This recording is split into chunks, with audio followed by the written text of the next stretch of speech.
Hey, Gene, welcome. How you doing this Friday? Hello, hello. I'm doing good except for the weather.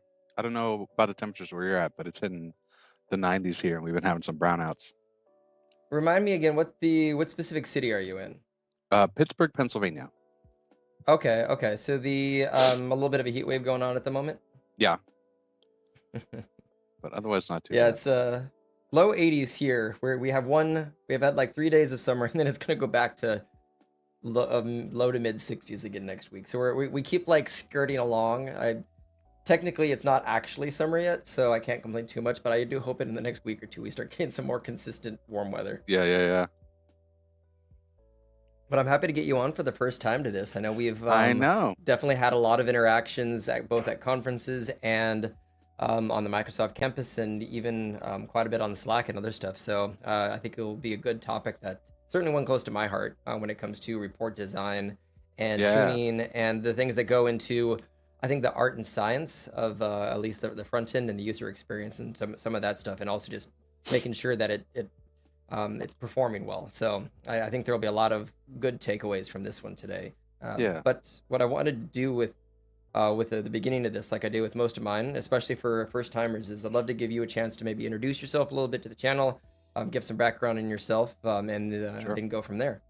sure. Well, I've been in this field for over a decade now, and I kind of accidented my way into it. So for the longest time, I thought I was going to be, well, first I thought I was going to be a professor because I was really good at school and had that period of time where, okay, I get good grades. That means I'm good at this. So I'm just going to keep going down that path. And then I got a degree in information sciences and technology. I had to kind of get a real job. And my first job was in business intelligence for Bayer Material Science. And I got fired about 8 months in, and I deserved to be fired because I didn't understand enough of the business part of business intelligence. And my There. I just was not I was not particularly well grounded in the world, right? I would have made a great absent-minded professor, but um, turns out not ideal for BI. But then my next job was for a local. It was very weird. It was family owned. It was a fire protection company, so portable fire extinguishers, sprinkler systems, all that stuff. But they had also bought an Mhm. IT company back in the aughts. And because I could spell SQL, I was suddenly their DBA. So I remember the Yep. first like couple weeks I was Googling like what's a SQL view because we didn't learn about that in college. I don't know if MySQL had them at the time. Um, but I was basically like a glorified report monkey. So I was doing a lot of SRS and I was their DBA. And so I just did a lot of on the job learning. Um, and then about 3 or 4 years in, um, the IT company bought another IT company, and the salespeople went, "Oh, we've got a SQL consultant now," and I'm like, "What? Okay." Um, yeah, and so accidental DBA, accidental into like the BI stuff. And um, have you ever messed around with backups for SQL Server? Do you know about the like three different types or anything like that? I have backed up and restored a SQL Server before, but only honestly during it was education because it was one of those things you have to do on a test. But I've never Oh yeah, actually had to right. do Yeah, that in the yeah, real world. Yeah. yeah. Well, so I had downloaded all the scripts and I was running them and stuff, and I run like Brent Ozar's SP Blitz, and it's like, hey, there's something wrong with the backups. They had like a 30 gigabyte database, and they were backing it up every 30 minutes, right? So New 16 file times or replacing the old like just one backup they or they they like were they're they were yeah. doing a full backup, right? So Yeah. basically every like 16 times a day, they were saving 30 gigabytes to disk somewhere, pretty much. I mean, That, that's they were. that that's a very hot drive, that's being It's not written. That's a ideal. No, it's not good. no. um, God. and they were doing transaction log backups at night, which, if anyone who knows DBA stuff, that's backwards, right? You're supposed to be doing the transaction log, the stuff that changed every 15, 30 minutes, that's fine. And then a Yeah. full every night, every weekend, or something like that, right? And that's when I learned that to be a consultant, you just have to be at least one step ahead of the customer, because I'm like, hey, you should fix this. And oh, there's a checkbox for backup compression. And they were delighted. I looked like a genius because I found like this very basic sort of thing, right? So that was It's like when my you index a database, you know, and yeah, everything magically gets faster. Yeah. right, right, yeah, yeah. It's amazing how much like the fundamentals matter. Um, but that's how I became a consultant. And then at some point, my group, which was me and two other guys I was managing, the BI group, got rolled under the SharePoint group in the merger. And so I kind of asked myself, okay, what's like the midpoint between SSRS and SharePoint? And at the time, like 2016, it was Power BI. And Hmm. all the Hmm. people that I looked up to were specialized in like one specific thing. So I decided, okay, I'm going to become a Power BI expert, whatever that means. And that was, I don't know when you got started with like learning this stuff, but it was brutal back then because there was nothing. There was no resources back in like the 2015, 2016 era, I feel like. Not for the front end. I mean, thankfully, the all the modeling stuff, like you didn't look for Right, Power BI, but if you looked up Power Pivot, right, same. Yeah, yeah. right. So like Rob Colley and a few others, I think like Casper, there was 5 or 6 blogs that talked about it. And Right. Gerhardt was blogging a little bit, but it was Okay. few and far in between. And as Yeah. you said, like Power BI specific stuff just didn't exist. But granted, the report front end was you couldn't really customize that much. It Like, was rough. Yeah. That was back yeah, when people were doing like SVG hacks, basic stuff and all of that. And yeah, Rob Colley's book saved me because it was just I've described the book he did as one of the only tech books I would read at a beach, right? Like just very general introduction to all that kind of stuff. But yeah, the first paid job I did with DAX is just embarrassing on multiple levels because I didn't understand any of it, right? So I didn't know that related was a function. So I was doing lookup values for everything. And because of the way we were doing it, I was doing calculated columns for all this kind of stuff. hmm Um, but but yeah, it was challenging to learn. You're right. There was a lot of because Tabular and Power Pivot had been around for a while. There was some stuff, but it was difficult. Um, and so I decided, okay, I'm going to become specialized in this, whatever. And then at a certain point, I'm sure you've met Stephanie Bruno. She oh yeah, convinced me yep. to like shoot for the moon, right? So she's in Pittsburgh, and we had met and like started the Power BI user group and stuff. And she's like, "Yo, you should submit to Pass Summit." I'm like, "Ah, they're never gonna accept me." And the first year they didn't. The second year I got 2 sessions, and I was very upset because I was not ready for it, right? But um, it went well. One was on Power BI, one was on execution plans, and it's still the largest audience I've ever had, like 300 people. Like it's never gonna Oh, happen again. nice. Okay, yeah. Yeah, it was awesome. I mean, But if you that present, you can have it happen in another pass. right? Um, but that convinced me to try and apply to Pluralsight. Again, at Hmm. the time I thought everyone had to be like this huge expert.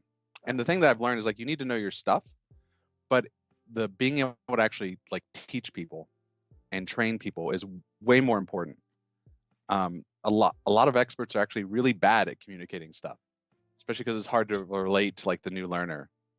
Being an expert and being a teacher are very different things. You can be a teacher, not an expert, and you can be an expert without being a Right, good teacher. But yeah, right. you have to be able to have skills in both if you want to actually be able to pass that information along. Yeah. Um, so that kind of leads to my career today, which is this weird mishmash of things because I started working for myself about 5 years ago. And so since then, I've been doing a mix of Pluralsight courses, and I Mhm, mhm. launched the first 2 modules of my own course, and then Power BI consulting. And so that's kind of what I do today. Is I'd love to do training full time, but it's a slow grind. Like you feel like Sisyphus just pushing that boulder up a hill, right, to get that Yeah. revenue. Um, and so yeah, I tell people I've like a very weird job because it's two just kind of mushed together. So that's my career.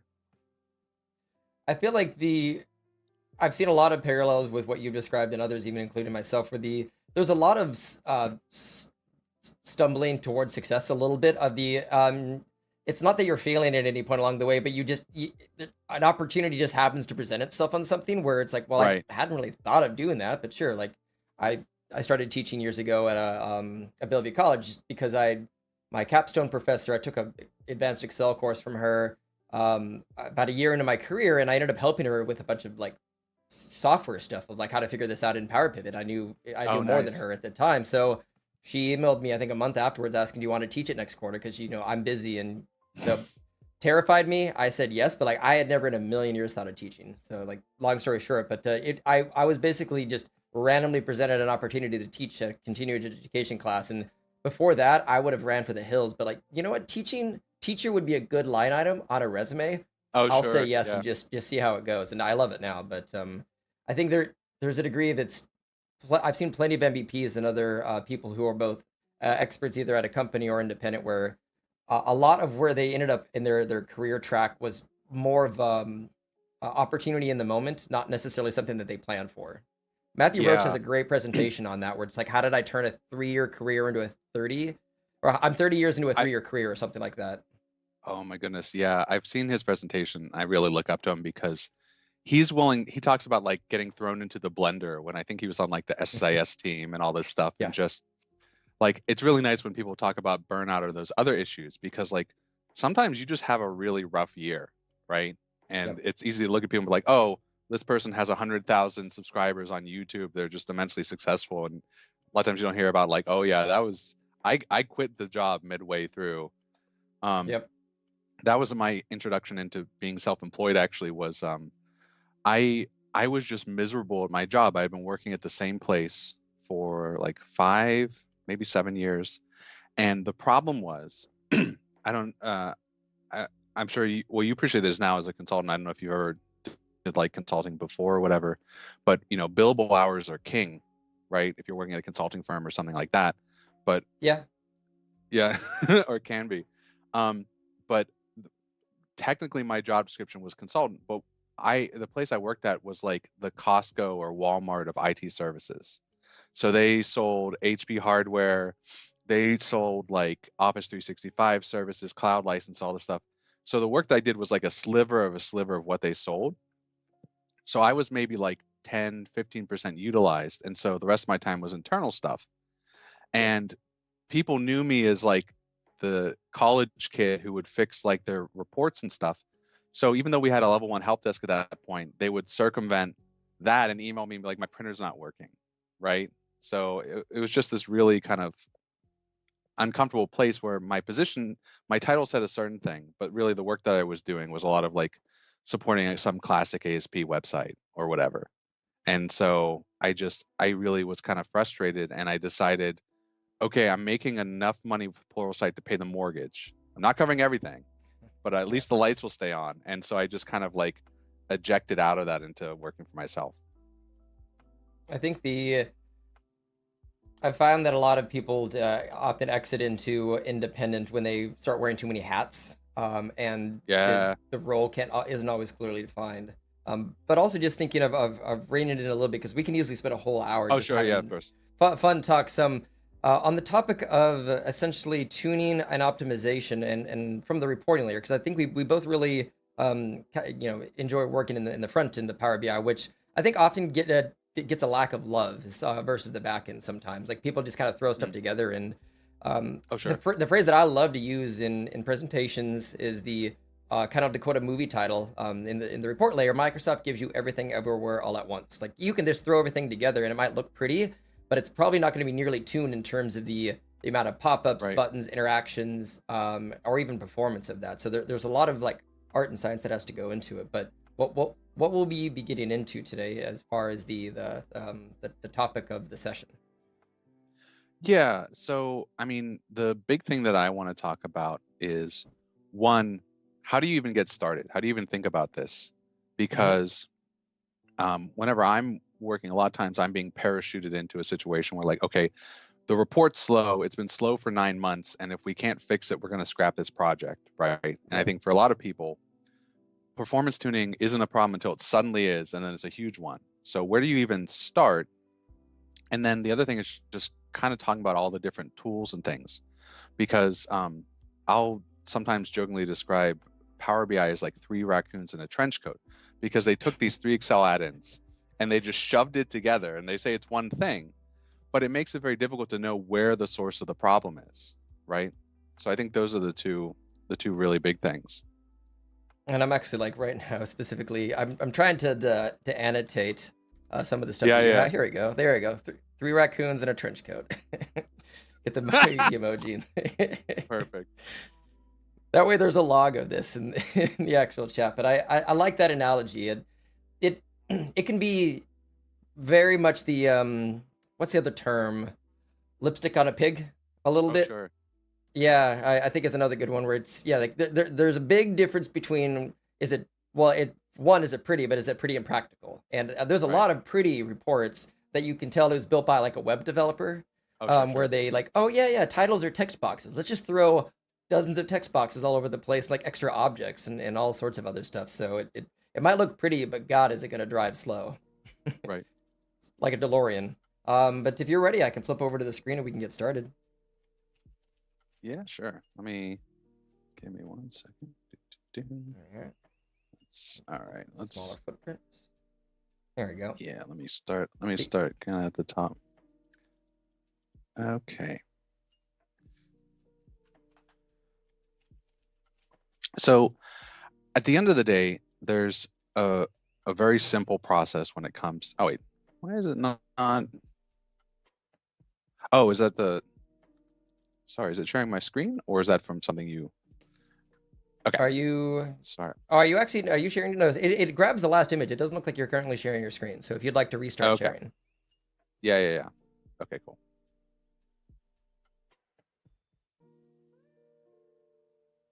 There we go. Awesome.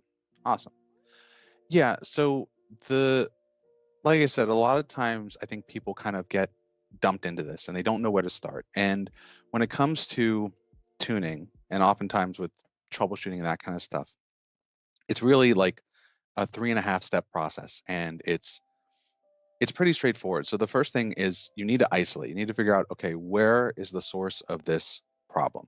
And like I said, a lot of times that might be in the refresh and in pulling in the data, might be something in Power Query, might be an issue with DAX, or like you said, people are treating Power BI like Figmaware and just putting everything on. And it's not designed, even though you have this canvas, it shouldn't be used like a art canvas or a PowerPoint or a Word or any of that kind of stuff. Yep.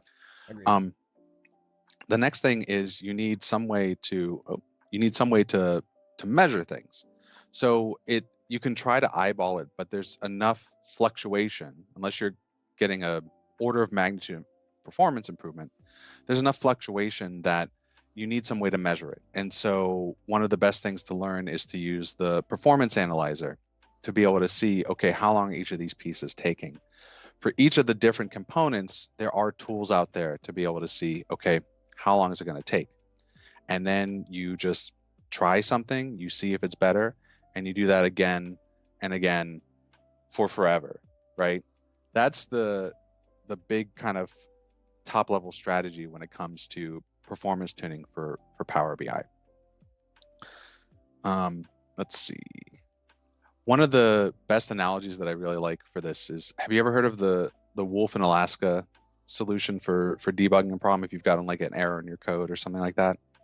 I haven't heard of that one. No. Okay, so this is technically an old one. It's from 1982 by Edward Gauss, but I find it really helpful, and it was more meant for troubleshooting, but I think it applies a lot to Power BI too, right? So the saying or the joke or whatever is like, okay, if there's a wolf in Alaska and you need to find it, how do you find it? And Alaska's big. It's 6 times as big as the UK. It's a huge state. Well, you make a fence, and then you listen for the wolf to howl, and then you build another fence, and you just keep doing that, right? And you keep cutting the problem in half until you find the source of the problem.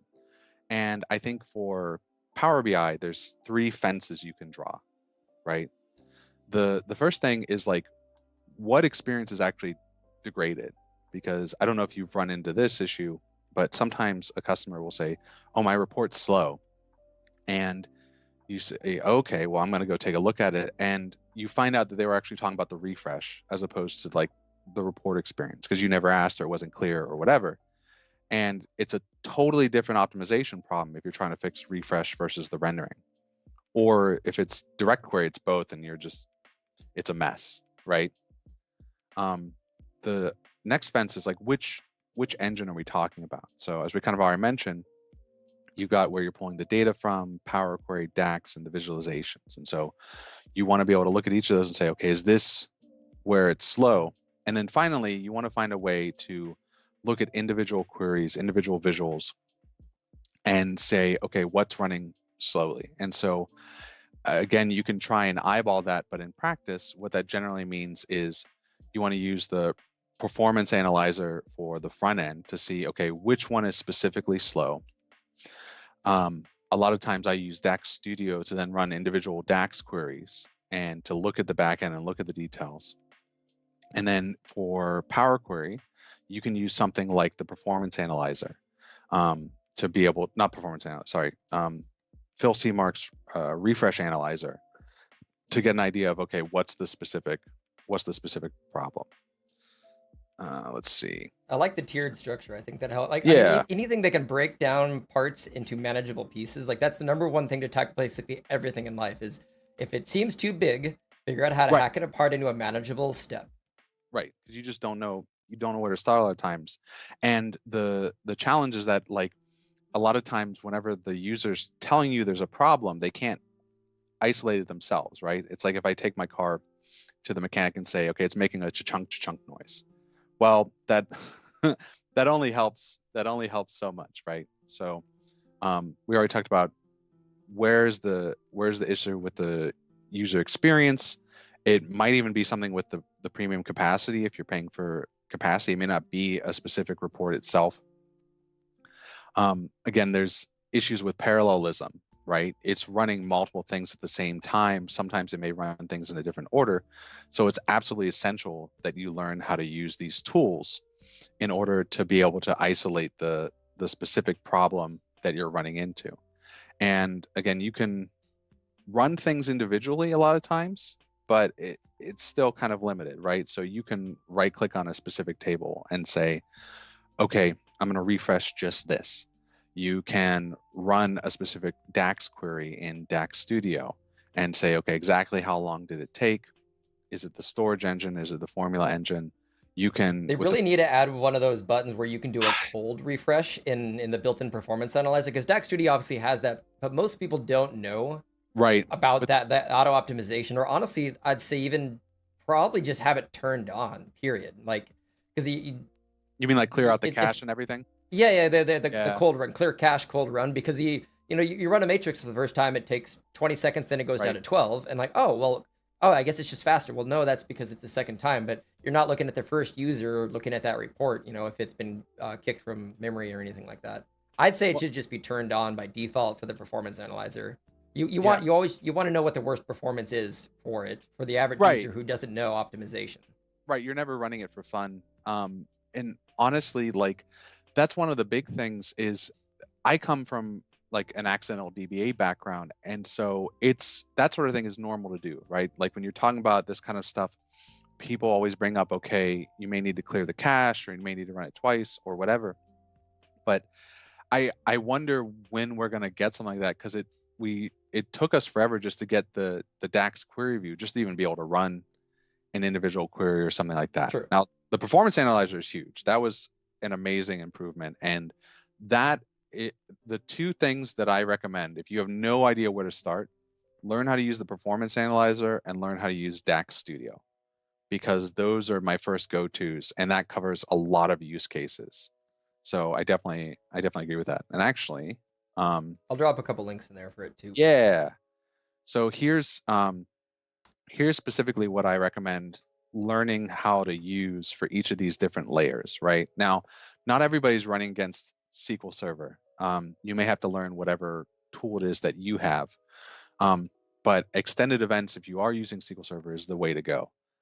You could always run Profiler, but you should never run that in production against SQL Server because it's old and it's pretty heavyweight. Whereas extended events, it takes a little bit of learning, but you can pull a lot of information. You can do it very lightweight. In Power Query, as I mentioned, there's the refresh visualizer by Phil Seymour, because we've got the diagnostic steps, but it's just so hard to read. Whereas having a chart that says, okay, this took this long and all that stuff's great. And then, as we mentioned, we've got DAX Studio for being able to run queries and to look at them. And Yep. then the performance analyzer is a really amazing tool. And I think I talk about it later in the presentation, but there's a specific color coding going on here that I just want to mention real quick. So yellow is stuff that's built in to Power BI, and then purple is some other Microsoft tools. Blue is these third-party solutions, and that's a big hurdle, is getting used to the fact that if you want to be good at this, you're going to be installing 6 or 8 different things or learning 6 or 8 different tools that aren't part of Power BI. And I get why, because the way that I joke about it is I feel like when they started making Power BI, Satya was like, all right, we need to beat Tableau, and it needs to be in the cloud and on a subscription because that's how we make our money. So we're just going to 2-week sprint to a solution people want to buy, right? And they did it, and they made something that I think is approachable to business users, which is a huge, huge win. But it also means that the community has had to fill in a lot of gaps up to this point. And so I think sometimes it can be a secondary concern. So you really need to be comfortable learning some of these other tools. But if you have no idea where to start, this, for each of the different pieces, I recommend learning these tools. Well, it's I think with a lot of software, I mean, they add the things that will make sure that will sell the subscriptions or the seats for something. Right. Why and as long as all the features are there in the front end that allows them to like not pay too much and the report users are happy, the developers are usually the third tier of people that are catered to. So like we eventually get our features, but because we're a little annoyed that there's a feature missing, that's not going to prevent most people from buying the product. So they skip over that until some of the other selling features have been added. There's another challenge too, I think, in that when it comes to performance, 95% of the time they've done too good of a job. And what I mean is, the whole Vertipack engine was really revolutionary, like moving to this columnar based in-memory kind of approach. I know there have been other things like I can't remember off the top of my head, but other engines like that. But back in the, like we were talking about Power Pivot, the ability to fit gigabytes of data in RAM, your 4 gig of RAM on your machine stuff, was a big deal. And so a lot of times with Power BI, the performance is good out of the box, right? If you allow query folding and you use a star schema, most of the time it's super performant. And so that's both a good thing, but it also means that suddenly whenever you do need to start thinking about this stuff, you don't necessarily know where to start. But for most users, it doesn't matter. Like the defaults are really good. Yeah, agreed. And as you said, there's almost to a degree sometimes like too much auto tuning that happens that. Right. And that's even just as a quick anecdote. I know that there's been a lot of discussion on like what auto optimization can happen with DAX. Like if you write a bad measure, it can convert it to a good measure automatically in the system. Right. Just because like, well, why would we not just fix this, save us money, save them money? But then it's like, well, are you now enforcing bad practices? Because if somebody writes a bad measure and it's fast, I don't need to go fix it. So it doesn't teach them to go look for the better way to write it. Right. Yeah. Or even to think about like performance first. Like I don't know. It would be really interesting if in developer mode by default, it would automatically flag if a visual took more than 2 seconds or something like that. But yeah, so it's an interesting state. But going back, the big thing is people need to get used about these third-party tools because it's just the current state of affairs. Agreed.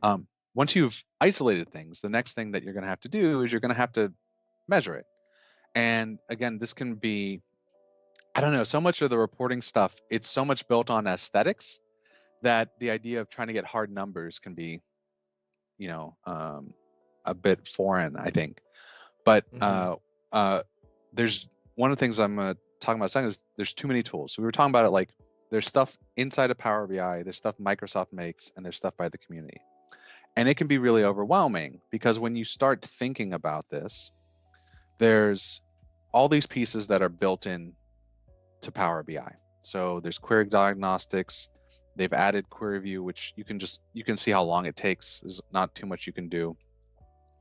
Performance analyzer, I super recommend, and technically not part of Power BI, but you can open up web dev tools in Chrome to see how long the latency is, or if you're having some sort of delays or something like that, right? So these are the built-in sort of things. But then you may need to be tracking stuff with if you want to be able to run Phil Seamark's refresh visualizer, you're going to need to learn SQL Profiler. And if you have a SQL Server backend, you may need to learn execution plans and how to read that. And I don't think there's a lot of use cases for it, but technically you can run extended events against SSAS or the, that portion. Yep. And then you talk about community portion, and there's all these things. And technically there's also DAX Optimizer, which I treat as slightly separate because you have to pay for it. It's a really cool tool. I've tested it out just to have something be like, all right, here's all the problems with your code. Here's what's slow. But it's a lot of stuff. And so, as I kind of mentioned before, if you have no idea where to start, where I recommend is Performance Analyzer, because that's going to tell you how fast your visuals are. It's going to allow you to get the DAX code for that. And then you can use DAX Studio to run that. And you can get the internals and say, okay, how much is the formula engine, which is very flexible but slow, and how much is the storage engine, which can be really fast, but it only works for a limited number of things, right? So it's overwhelming when you have everything, but you just got to take it kind of one step at a time, I think. Well, I actually have a topical video coming out on the performance analyzer as well, because you could export a whole page's data to JSON, but you can't just immediately take that without transforming it and throwing it into like a Power BI data model and analyze it, because there's a total row. Like you have all of those subqueries, then you have the total query being ran. So like if you sum everything, you're doubling all of that. So like I walk through a bunch of processes to how to clean up the data to properly chart it in Power BI. And as an example, the total page time is not the sum of all your visuals together. It's the slowest visual that ran, because they queue up, they wait, because there's only so many visuals that can run in parallel at a time. So you also have to take the max, so the slowest, and that's technically your page load time, because that was the last visual to load. So I walk through all this stuff in an upcoming video, like basically when you get the JSON file, how do you actually analyze this through Power Query and get it into Power BI so you can have a meaningful report? So I'll actually have a template coming out in a couple of weeks where you can plug and play your performance analyzer, throw it onto a page. Oh, that's awesome. And I know DAX Studio added the ability to import the data from that, which is interesting as well. So then what do we actually, what do we change? So we figured out, we found the wolf. We're trying to actually start recording some of this stuff, but it's like, well, what do I change? What can I fix? And so I think people want a simple solution, right? And I think instead there's kind of this layered approach, right? And you have to be kind of comfortable with that. I think the very first thing, though, is simple, is just simplify your code. Bring in less data, right? The smaller your model, the faster it's going to be. Do you really need the past 10 years of data?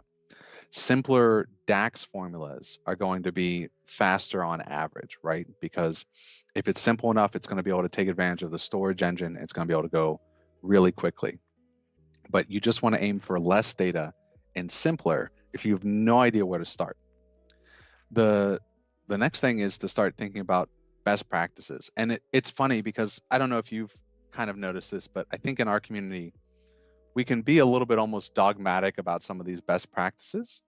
And I think it's because so many of us have gotten burnt by people who didn't do that.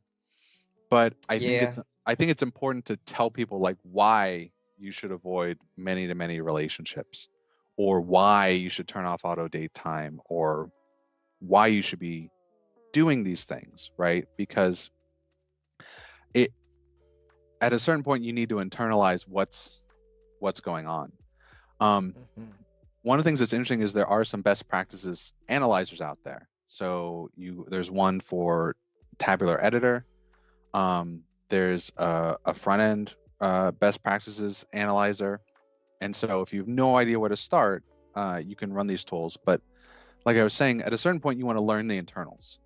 And there's plenty of books and courses and resources out there. I definitely recommend anything by the SQL BI guys. They just put out a book on DAX optimization. I don't know if I'd start there because it's 800 pages, I think. It's just huge. But even just learning some of the basics about the fact that,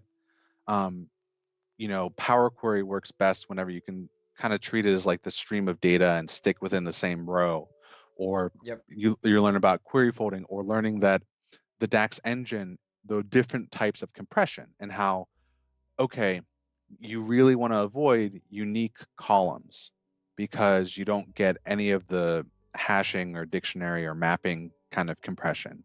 You don't get run length encoding and all this kind of stuff. But learning the internals is so important because there's so many pieces of the stuff that isn't intuitive. DAX is a very confusing kind of language, and like, I don't know, I don't think I'm ever going to properly understand a context transition, but it can impact performance. But the last thing I think, and the dirty little secret, is just trial and error. Like, there's so many times that Yeah. I've done work for a customer and I'm like, oh, I think this thing's going to help, and I try it and I measure it and it made it worse. And that's a normal part of the optimization process when it comes to Power BI. And I think that can be frustrating because especially when people talk so much about, do this and don't do that, whatever. Yes, something like star schema on average will give you better results, but it can make it seem like there's a defined single way to fix all this stuff. And there's Yep. been plenty of times where you just try something and it doesn't work, and you try something else and eventually you get somewhere better, right? So that's kind of a layered approach for how to think about this stuff. My favorite, like, one of the ways that I like to describe any report to a client is like, I can build a million reports. I will never be able to deliver the right report to you the first time. It will have to be iterated. Feedback will always be needed to like help to polish it. Like, if you want a statue, I can whittle it down most of the way, but there's going to be multiple passes that have to, to get the refinement and the fine Right. details. Like, it can never be done in one pass. Yep. When I talk about best practices, there's a ton of stuff out there. I already mentioned some of the best practice analyzers, but like the two biggest ones, again, I the way I like to do like my talks and presentations is, I think it's valuable to design for the distracted learner. And so I like to imagine, okay, if the person came into my session and then like they forgot their stove was on, they have to rush out, what do I want them to take away? And when it comes to best practices, there's two of them that if you do these, you're going to be golden. So the first one is make sure query folding is working, right?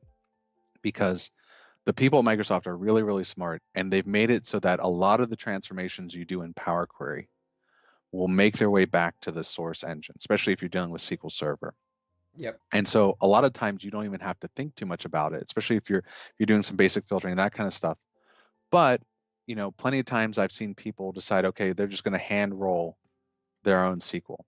And technically there's some like niche function you can call to enable query folding that way. But in general, simple solution is you go into the Power Query editor, you right click on the step and you say view native query. And if you can see the native query folding's working. And if you can't, there's a good chance it isn't. But Yep. this solves just so many problems.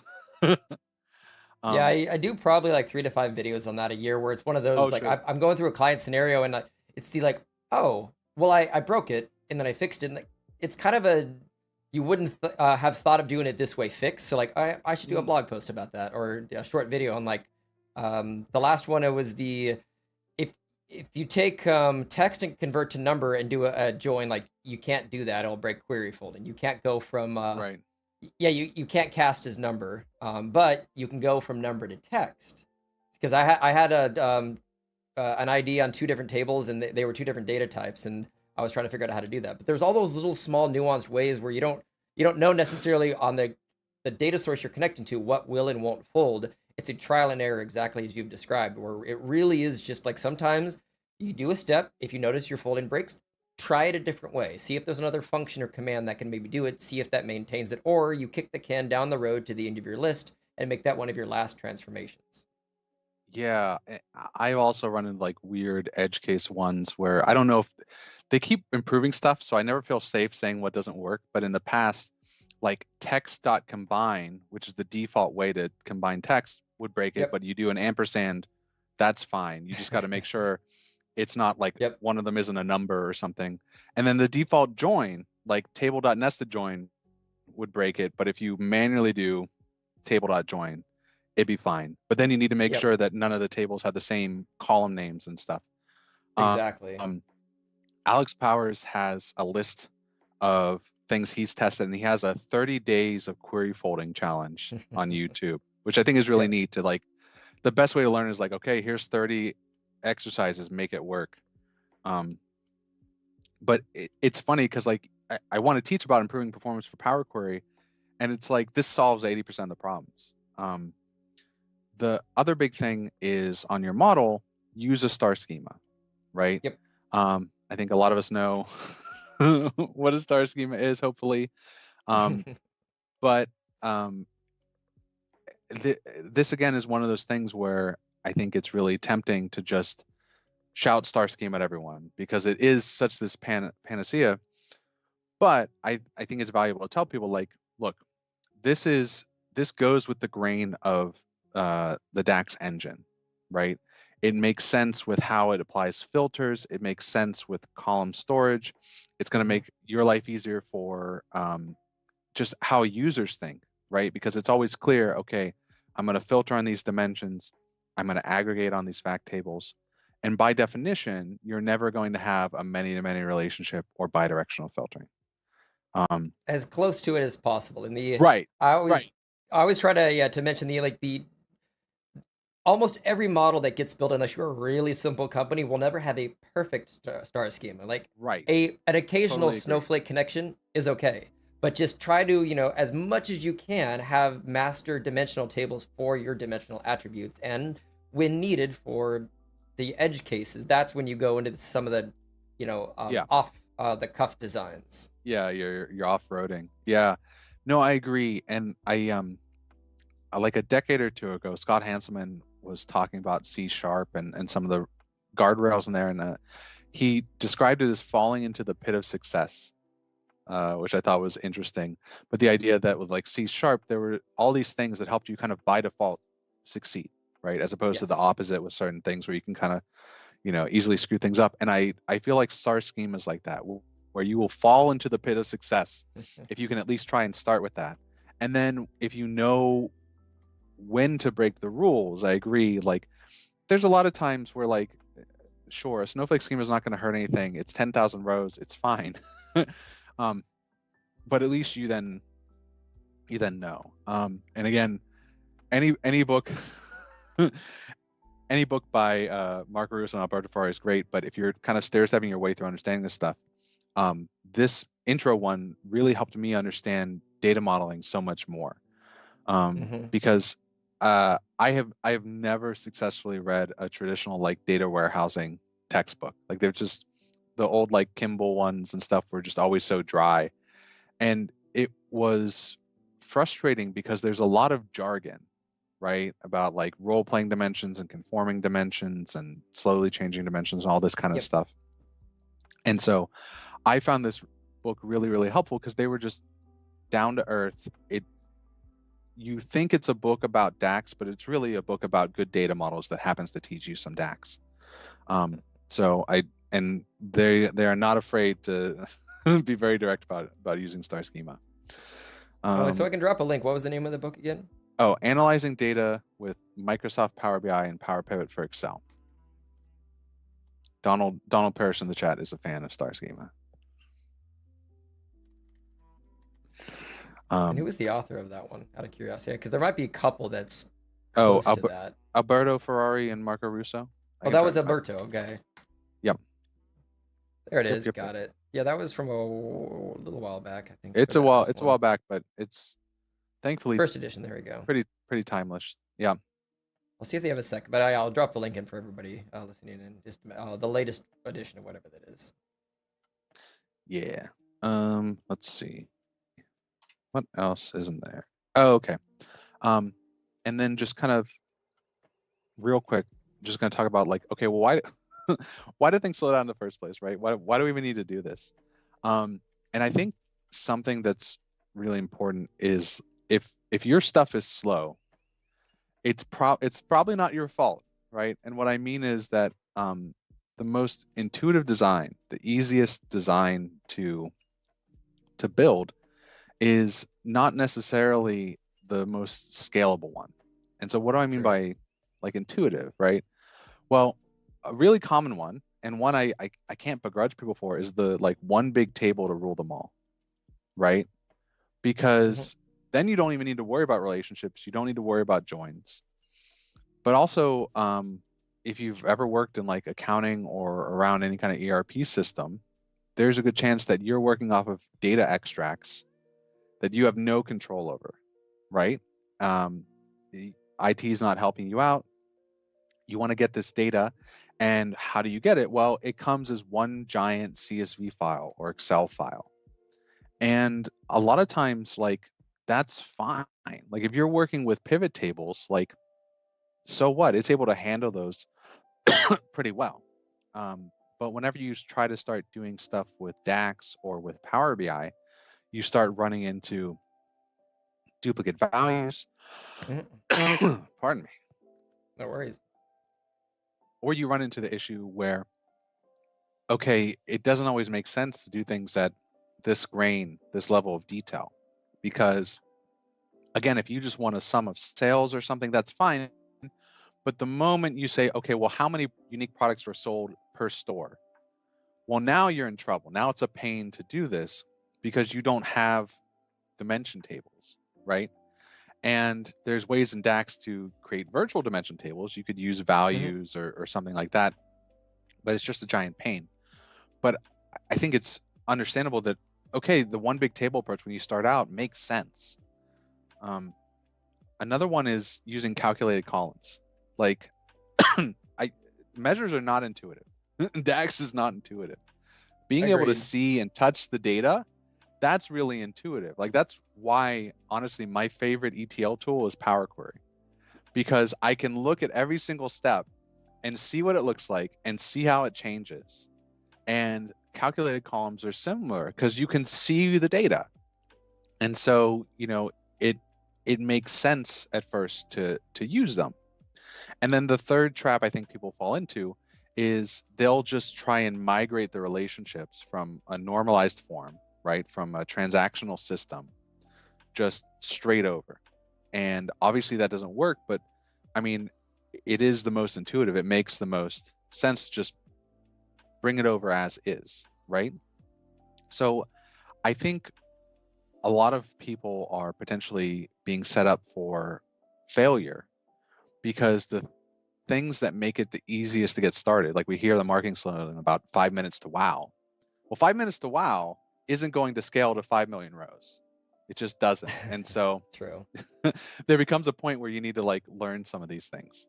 Um, so there's that challenge, but then what causes these particular slowdowns? So there's kind of three big things. So one is excess data. So Hmm. it sounds silly, but one of the biggest things is just pre-filtering your data.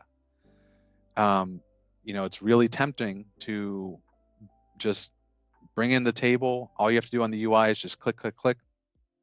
But most of the time, you don't need. I mean, I've never had a project where we needed all the rows from a source table, unless it was like a well manicured, well curated data warehouse. Um, and so those columns sometimes can really blow up the size of the model.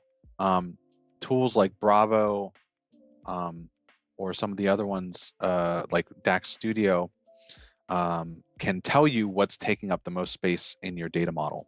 And you'd be surprised whenever you bring in something that's unique like a GUID, it can potentially take up more space stored in Power BI than in the source data, just because of the way that it's being brought in. Um, but also, most reporting, at least the kind of stuff I do for my customers, usually we need like maybe 3 years of data, a lot of times, 5 at the most, because a lot of business reporting is how are we doing this year and how are we doing last year, and maybe an extra year for comparison. And so a lot of people, they're just bringing in too much stuff.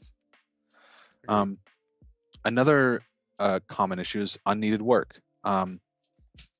There may be transformations that you're doing, and if you don't have query folding on, it's not getting pushed back. You may be just doing the equivalent of having Power BI do donuts in the parking lot. The worst one I ever saw was with Power Query. You know, you put on a filter, you do something, and it adds a step every time, which is fine, but you need to remember to go back in and clean up that stuff. You're just playing with the data. And I had a customer where they had done a sort. And so every time it was doing a refresh, it was sorting the whole table, which provided zero benefit because, like, in some niche 0.1% edge case, it could help hint for the DAX engine how to compress it. But in practice, like, it's just doing all this work, and the DAX engine isn't even promising to store it in that order or any of that kind of stuff. And then the third thing is just whenever you're just abusing the engine entirely, like it's just not designed for this. Like I've got a Hyundai Elantra, and I could take it off road, but that's not what it's meant for, right? So excess data is pretty simple. We already kind of talked about it. Like you don't have any filters, you're bringing in columns you don't need. Or one of those areas where understanding internals is important is that you might have bad compression, right? Every single column that you add makes your compression worse potentially, because there's this idea of run length encoding where it's going to try and sort the data. And then if I have Pennsylvania in there 10 million times, if it can sort by that, it can say, well, instead of saying Pennsylvania, whatever, I'll do Pennsylvania, comma, 10 million or something like that. And when you understand the internals, you can take advantage of that. You can avoid columns that have a bunch of unique values. You can avoid columns you don't need, so that when it's doing that multi-sort, it can do it in the most optimal way possible. Like all basic, simple fundamentals kind of stuff. When it comes to unneeded work, common one is the wrong granularity. Oftentimes you may not need a certain level of detail. If you don't care about the line items of what you're selling, then just consolidate everything to be at the header level. You may have data like some sort of event stream or something that's happening every second, and you don't need that, right? Maybe you only need to know the average once a minute, once an hour, or something like that. So there's a lot of times where I've got my like Roche's maxim kind of thing. There's a lot of times that you can push the logic and push the work upstream and bring in less data and avoid having to do all of this aggregating that can be done once, or at least whenever you do the refresh, right? And there's just on that one, I'd say there's actually kind of almost two steps that you can do on this. Like if you have sales and like sales order line item, as you just mentioned, like just simply getting rid of the columns that, like, let's assume that at the line item level, it's a product ID. That's the only thing more granular. It's the product ID and the sales amount. But if you get rid of the line item ID and the product ID, your sales amount still might have a couple of extra rows of granularity, but just getting rid of those two further granular columns will actually add quite a bit of compression because it's really good at deduplicating values. So you don't technically have to roll up and like take the 800,000, move it down to 400,000 rows through the group by function. Just getting rid of the high cardinality columns will still be a great feat of reducing your footprint. Like if you can, and either through folding or other things, do a group by, and you know, it just sometimes can be challenging if there's like 35 columns you need to bring in. That's a pretty big group by step that you have to do to roll that up. So just removing columns will by itself do even if you have the same row count, will allow that table to be compressed much better. Another thing in terms of unneeded work is bidirectional filtering. So sometimes you need to do it, but there's smart ways to do it, right? Where you can, like a very two common ones is if you're doing row level security, then you're thinking about bidirectional filtering. But you can limit which way the filters can go, and you can keep it so that you're only filtering a dimension. Or you may need to simulate a many-to-many relationship. But again, with some of that stuff, you can manage some of that through code with like use relation or the cross filter function or some of these to turn stuff on and off. But the big issue is that if you just if you just have bidirectional filtering on, you're not thinking about it, you get these filter cascades.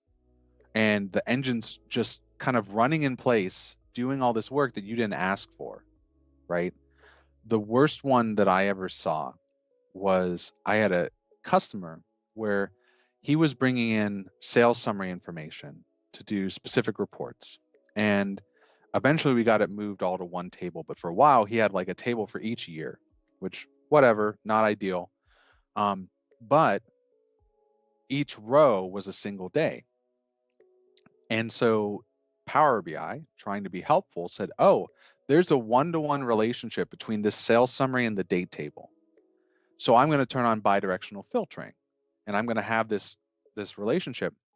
And so what happened then is if I were to do any filtering on the sales summary, it would filter the date table and then filter everything else, right? So not only can you potentially get the wrong answers, but it's doing this work that I never wanted it to do because of that bidirectional filtering, right? Now, question for you, because I'm more front end, less of the DBA, but the one-to-one relationships, you cannot have single directional. It has to be bi. You have to turn it to a one-to-many. And right. So outside of is there an actual technical reason you cannot have a single directional one-to-one? I feel like they should just be able to let you change that. I'm not aware. Yeah, I'm not aware of it. I think you should. I think you should. Well, yeah. I mean, I think I get the impression that it's probably something where by making it a one-to-one, it's making certain promises about the state of the data or something like that. But yeah, I don't see any reason why you shouldn't be able to, right? Because you can have a one-to-one with missing records, just like any others, right? Yeah. Yeah, you're functionally whenever, because I do the same thing, right? Like I'll change it to a many to one, even though it's the data's not that way. No, I don't see any reason why they couldn't let you do that. Although really, like, hopefully it's rare that you need to do have anything that's a one-to-one kind of relationship. But again, sometimes you have tables where there's a row per day or something. Well, sometimes I've brought it in where the data is small enough that it's technically one-to-one, but in the future it actually is going to become a one-to-many. And I don't think it does a really good job of prompting people, or there should be a better splash screen where if you do this, like, this is a one-to-one relationship. Would you like to change this to a one-to-many? What's your data structure? It's just, I think that is a very confusing connection for the rare times that people see it, because it adds bidirectional, and then if it ever becomes a one-to-many at any point, it breaks. It will break the refresh. Yeah, exactly. Yeah, I've had that happen where like you're doing work on a development copy or the data's clean up to a certain point. Like I had it once where we were trying to use an email address as the key for like reporting on our technicians and my last job. And the problem was that in our system, we had an account that was called, I can't think of the term, but basically the router, the person who would assign work to people. And so that was a generic kind of service account sort of thing.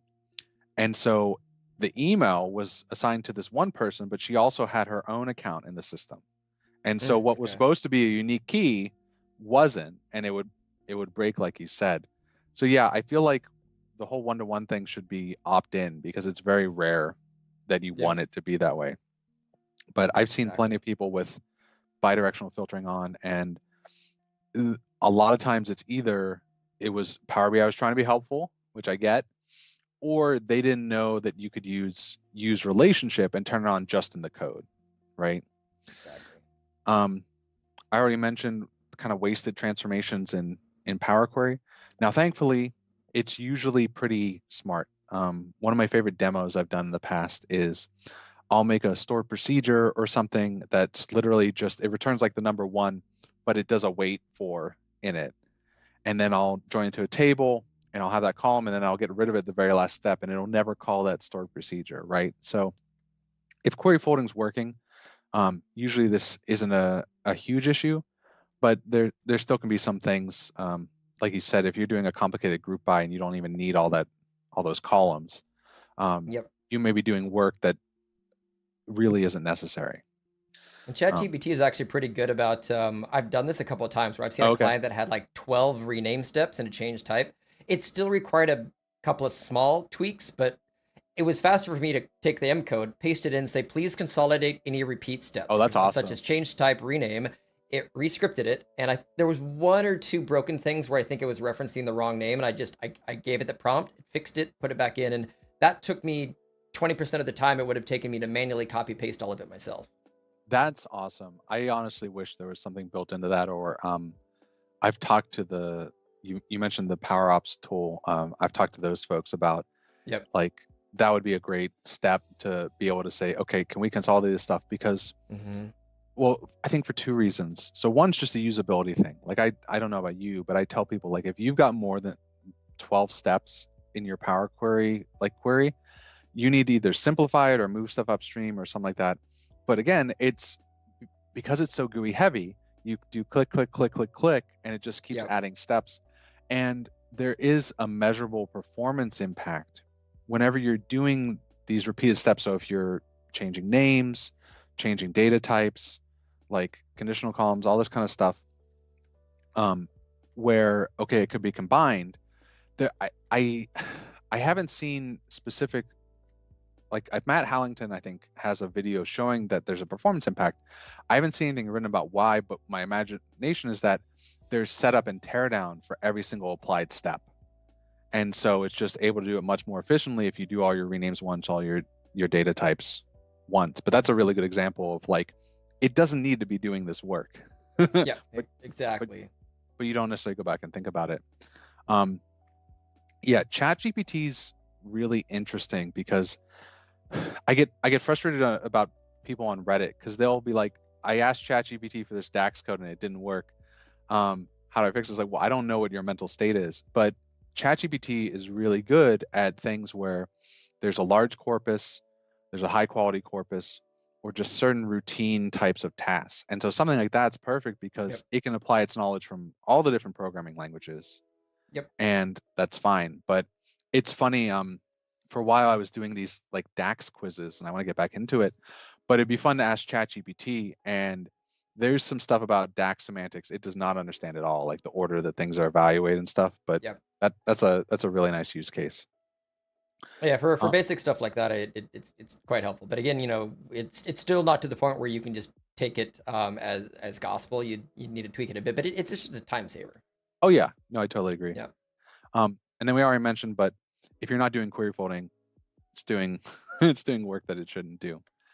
Easiest thing to start with is no custom statements. The native query, just either put that into a view or change those transformations you're doing into an actual Power Query step. One of the two. Yeah. And then in terms of misuse of the engine, abuse of the engine, whatever you want to call it. So the common one, many relationships. There's sometimes it's unavoidable, right?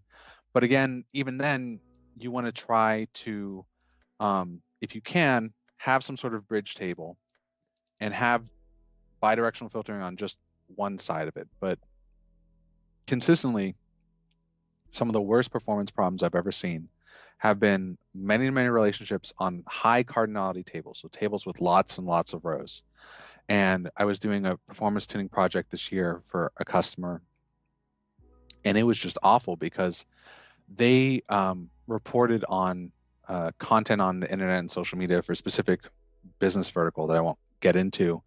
And they kept track of certain tags. So a piece of content, maybe one of your videos would be tagged with like Power BI and DAX and visuals or something like that. And so they want to be able to filter by specific tags and all this stuff. And their different customers in this multi-tenant environment could have custom tags and all these sorts of things. So you had this many-to-many relationship, and the table could be 100,000 rows for all these different tags and stuff, because the customers could have custom ones, and it was just a nightmare. And so we tried to work around different things, tried to do user-defined aggregations and all that kind of stuff. But really avoid many relationships if you can. It's not meant for that. It's not built for that. And if you have to do it, try to keep it on low cardinality tables and that kind of stuff.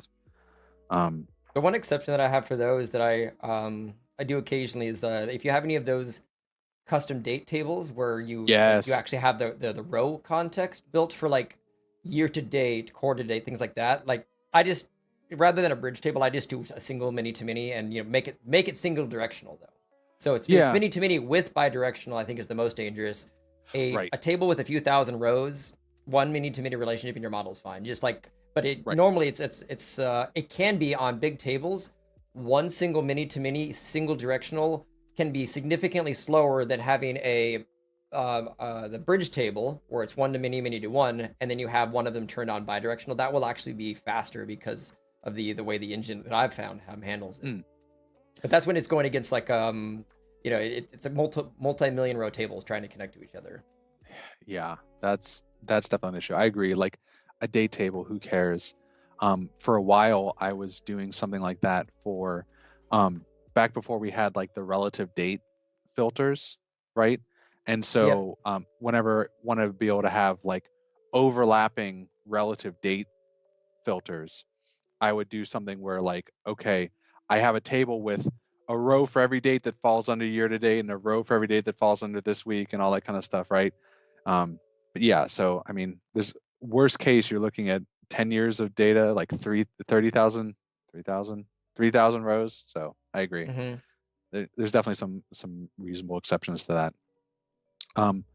Another one that's an abuse, we mentioned this already, is for Power Query, inter-table calculations it seems like when it really tends to slow down a lot.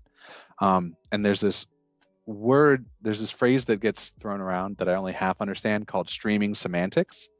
And I remember asking about this, and it's less about like event stream or anything like that, but more like streaming and like files and Linux and all this stuff. But the idea is that Power Query a lot of times will give a little bit of data and then a little bit of data and then a little bit of data. And so if you can make it so that your operations aren't blocking, if they can just process a row at a time, then it can perform pretty well. But whenever you need to start doing lookups in another table, or you have to wait for all of the data, you're doing pivots or something like that, that can be whenever you start seeing some of these performance issues. So there's a lot of good stuff you can do in Power Query. I love it for adding date columns or doing some simple business logic kind of stuff, but try to stay within the same table and preferably within the same row for the logic that you're doing, right? Yep. So it's not don't go off-roading with your Power Query. And then I don't know if you've run into this. I think it's a lot less of an issue, but with customers, especially back back in those like 2016 era days when the visuals were pretty limited. I had one customer where they were making handmade visuals, and I don't mean custom JavaScript code. What I mean is they would like put a box, and then they'd have the KPI, and then they'd have a smaller visual for last year, and then they'd have a circle for like the color kind of thing, and it would be like 9 different components. And you think, oh, what's a circle, what's a line, whatever. But it really adds up, because there's, like we talked about, there's only so much that it can do in parallel. There's only so much that it can do, and every line, every box, everything that you add can slow it down. Like even just trying to add some decoration, a lot of times you might be better off adding a background image that does all of that. So do not try and hand collage your own visuals, but the core visual team has been knocking out of the park lately. I've been really impressed with a lot of the stuff they've been adding, and there's some good custom ones too. Like I'm a real fan of a lot of the OKViz kind of stuff. So I'm hoping we've moved away from the era where like people are tempted to do this. We've moved away from writing SVG code to make your spark lines and all that kind of stuff. You still have to do that with the new native card, the new card visual, but in a few years we'll have a lot of customization. Like what Miguel has in the roadmap is going to be, you'll be able to do multi-row cards where each card you can actually change the chart type. Nice. You'll be able to have a main value, detail value and then sub detail value. So like you'll be able to do a lot of customization to make a grid of these with like a single frame. But like that's the goal of that is you should have as few objects on the page to make your fancy KPI Right. cards as possible. Because I mean, if you have one visual on a page that uses 3, that's fine. But the problem is Yeah. you usually do that for 10 You categories do it for across a the top of your dashboard with like page. 12 of them. Yeah. And then you just did, like 5 times 10, and like you have 50 objects representing your header section. Yeah, I agree. And there's been other quality of life improvements too, like the whole small modules thing is huge because again, it's just one visual, but it does the work of 10 or 12 or whatever. So yeah, so those are the things that tend to cause it to be slow. And then let's see. Yeah, no, I have a couple more slides. And then the last big thing is kind of where is the problem? So we talked. You need to be able to isolate it, and it means that you need to understand all these different components of the engine. And Yep. so you have to understand how the data is moving through Power BI. And as I said, there's 2 different experiences to be thinking about generally. There's refresh and there's rendering. And refresh, unless you're dealing with direct query, almost never affects your user. So usually that's not the problem you're dealing with, but within refresh, there's the data source and then Power Query. And we talked a lot about SQL Server, but you have query folding available for a number of other sources, and there's optimizations you can do for a number of other sources, right? So that customer I was doing work with, their backend was Postgres. And so I had to do a lot of learning about how to optimize for that. And every system, every backend is different. So one of the things that was weird about Postgres is unlike SQL Server, they don't have the idea of a clustered index. And so what I mean is in SQL Server, usually what you do is you say, okay, here's my primary key, and I'm going to make it my clustered index, which means it's how I'm going to sort all the data, right? I don't know if anyone watching still has a phone book these days, right? But there's the idea that the data in your phone, in the yellow pages or white pages, I guess technically, was sorted by like last name and then first name, right? Well, Postgres doesn't do that for concurrency reasons, but you can still sort the data using the cluster operation. So there's oftentimes, if you don't have SQL Server as a backend, still a lot of optimizations you can do. We talked about, it's amazing how just adding an index or something like that can help. And Postgres has execution plans, MySQL has execution plans. And so a lot of times you can see, okay, is it using these indexes, is it reading this stuff? On the rendering side, we've got the DAX model. So we talked about how star schema can help. We've got the DAX code. So even if you make the best model, you might have code that's dramatically slowing it down. True. One of the projects I worked on, there was a really dramatic one where, because of the difference between the formula engine and the storage engine, whenever we were just doing a raw sum, super fast. But they wanted a bunch of parameters. So they want to be able to change what currency it was returning. They wanted to be able to change which measure it was returning. And every time we added one of these if statements, it would be twice as slow. Now, we have different tools today to deal with some of that because you have calculation groups and field parameters and all that kind of stuff. But it is very easy to write code that's a lot slower than you're expecting. And then finally, there's the rendering piece. The more visuals you add, the slower it is. Technically, Chris Webb has some stuff about how to check for like latency and network issues. Although I've never really run into that. I don't know how often that's an actual issue or not. Maybe if you're like in a different country than where your data center is. And then obviously direct query just mushes this all together and makes it very difficult to tell, right? But talking about each of these, so if it's refresh, we've got SQL. A lot of times, if you're a Power BI user, you're kind of on your own. You may not have a DBA. There may not be any indexes. There may not have been any performance optimizations that have been done on the back end. Another problem that I've run into in the past, I don't know what kind of the people you sort of work with, but like CSV files or lots of little files is just abysmally slow. And it's not even linear in the sense that every single file that it has to read adds more overhead. And so it's possible that it may not be a lot of data, but if it's 100 CSV files, it can still be really, really slow. Or the amount of memory that Power Query gets is not a huge amount of memory. For a while, I think the container was getting like 256 megabytes. I think now it's like 400 something. But it's really funny whenever like someone asks a question about like refresh on let's say Reddit, and if their CPU's pegged, I'm like, okay, they're reading flat files. I don't even need to look at this, right? You should not be CPU bound whenever you're doing your refresh, but it can definitely happen. And then sometimes we already talked about like you might just have bad Power Query, or you're doing work you don't need to. True. It like the Power Queries, it's a very good general purpose engine.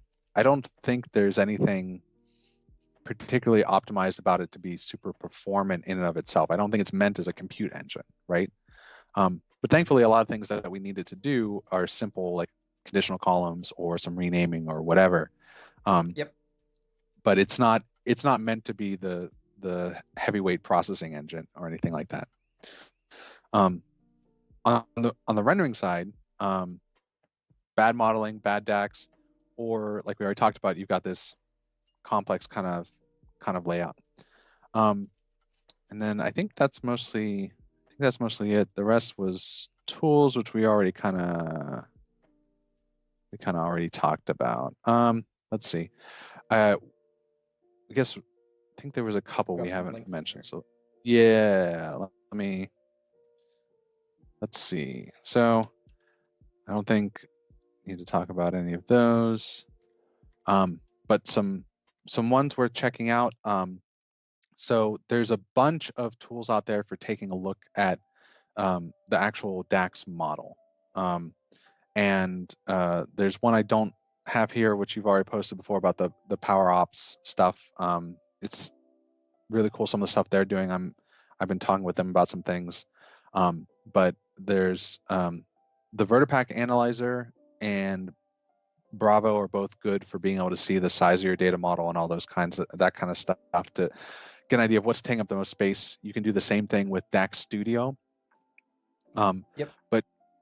But a lot of times it's really simple stuff. A lot of people don't know about the whole auto date time, and I've seen it add megabytes and megabytes of size to the data model if you're not careful. I've seen people pulling in unique columns, or they've got something that's a date time and they don't care about the seconds on any of that. Tabular Editor can import the list of best practices, and then Measure Killer can do a bunch of cleanup. And the more measures and columns you have that you don't need, the slower it's going to be. Yes. On the code side, the the big one really here is DAX Studio. It's my favorite tool when it comes to dealing with this kind of stuff. Like I said, there's DAX Optimizer, which you can pay for if you want a thorough analysis of your code. You can run the code in query view, but again, as far as I'm aware, you just get the runtime. And then, you already mentioned Power Ops, but there's also something just called Report Analyzer by Michael Kowalski. He's the one who curates the best practices for both the model stuff and the front end stuff. But he has a Report Analyzer tool, which is nice to be able to run those best practices. But also, I believe you can take that performance analyzer data and see the hotspots, which makes it a little bit easier to find, okay, what's running slow and that sort of thing. So those are some other tools he's done some amazing things with some of the coding and backend stuff with Michael Kowalski. He's a principal program manager now, I think. That sounds right. Yeah, I'm impressed that he maintains all this stuff and does his day job. But he's definitely a name worth looking up. And so you have these different tools that can import some of these best practices. Yeah, so a lot of tools out there, but try not to be too intimidated. Yeah, and those are the slides that I had. Let me flip back to this one here. Yep. Now, I think this was a really good conversational overview of a lot of what's available, but then addressing the pain points and then also some of the solutions. And I think a good takeaway is just in general, don't overcomplicate things. Yeah, the KISS methodology for almost everything is for design is, tried and true. The keep it simple, stupid. It works very well for pretty much everything. The fewer dials, bells and whistles and features that you can have in the model and in the report layer, the better. Yeah, for sure. And I dropped all the links, pretty much everything, into the chat for people to go check out a lot of the resources and stuff that you were mentioning. And I'll just, for people to see one more time, I'll actually flip. 1 second. There it is. Flip back over to this, just to give people a couple more seconds to see the summary of everything between all this. Let me make sure our pictures are on this guy. Yeah, it's a lot to take in.